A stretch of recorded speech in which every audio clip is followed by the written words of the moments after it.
everybody, welcome back to another Charlotte Beer Blog session. Beer Blog session. I'm here with Will. We're at Common Market in South End, and we're enjoying one of the more infamous beers, I would say. We're having the 120-minute double IPA from Dogfish Head Craft Brewery out of Milton, Delaware.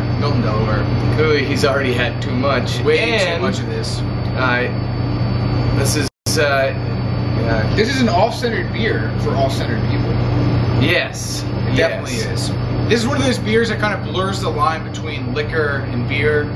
18%. 18 to 20, depending on the batch, how much sugar they threw in. This one, 2011, actually it's bottled in 2011, so it's just over a year old now. If you're into craft beer, you should have it in your mind to try to get a hold of a bottle of this at some point, just to try it. And you can definitely share it.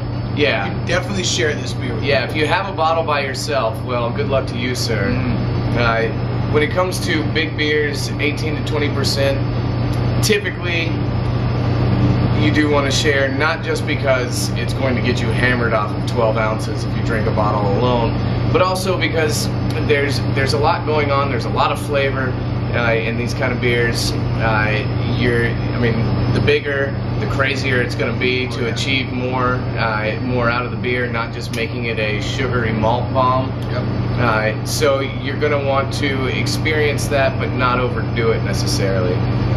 The one thing I know is it's pretty cloudy, but it's got a nice kind of goldish color to it. It looks like just normal unfiltered beer. Maybe a strong Belgian almost in appearance. I'd say so. And then you take a smell of it, and you know it's not just kind of some normal beer, because you read the label as a double IPA, and then you smell it, and I claim I can get a little bit of hop out of it. I smell sugar. It's a lot of sugar, a lot of sweet sugar. It smells like it's going to be a very sweet drinking beer. Intriguing, titillating. Cheers. I'm going to drink some more.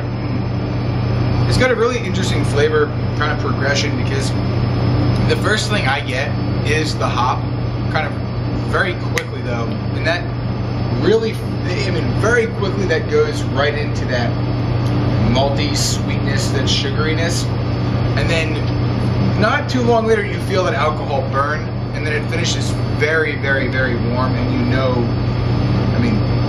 that's something I'm used to feeling with a 12% stout, not with a... This ain't your daddy's milkshake. No. No.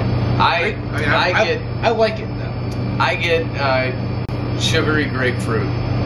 Very big on the sugary grapefruit for me. It's that's where the hop. That's all I get out of the hop. There's no real bitterness to it. I don't think with as sweet as the malt is, I don't think you're gonna. It's kind of impossible. That's you're not gonna make this beer bitter. That's hard to. I would be curious what people think is the best time to drink this beer. People who have had it, if you have had it already, I would love to get some feedback on what you think is the best time. Aging it, fresh, whatever. How long you should hold on to it before you drink it to get the way you like it. Yeah.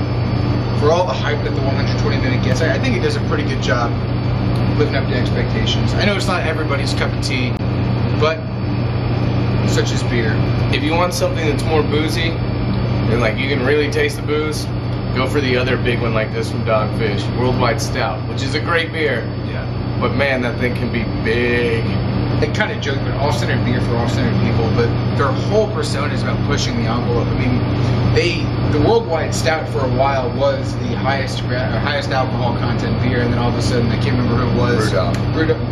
Just took that away from the next year, but they've kind of got that their culture and their mindset is always to push the envelope, and I think it's great, and I think it's one of those things that kind of keeps pushing the beer scene forward. And can it go over the top? Yes. Can it get boring? Maybe. But I still think that you get a lot out of it when you get to try a beer that's as unique as this one. Why drink a Toyota Corolla when you can drink a Lamborghini? Yes. Wow. Cheers to that. Well, seriously, let us know what you think. Tell us if you have had one fresh, if you've had one aged longer than a year. I would love to know what people think is the best time to have the 120-minute. And obviously, let us know what you think about everything we do in the comments. Cheers to you. Cheers. Prost.